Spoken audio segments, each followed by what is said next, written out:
Hello বন্ধুরা, তোমাদের কাছে একটা ছোট্ট ভিডিও নিয়ে চলে এসেছি।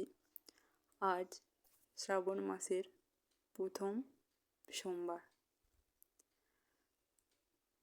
বাবা তারকেশ্বর ধামে ভক্তদের ঢল দেখে তোমরা সত্যিই অবাক হবে। আজ কেন, শ্রাবণ মাসের প্রায় প্রতিটি সোমবারই তোমরা তা দেখতে পাবে। তাই সবার পক্ষে তো সেখানে যাওয়া সম্ভব হয় না। তাই আমি আমার সাধ্যমতো আমার বাড়িতে যে শিবলিঙ্গ আছে সেখানেই মনে ভক্তি করে জল ঢালার ব্যবস্থা করেছি এবং নিজের হাতে তা সব যত্নে করেছি।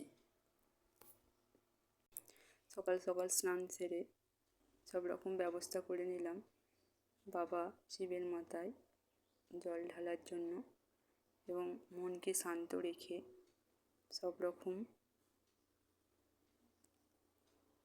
আমার যতটা সামর্থ্য দিয়ে ভক্তি ভরে বাবাকে ডাকলাম, হর হর মহাদেব,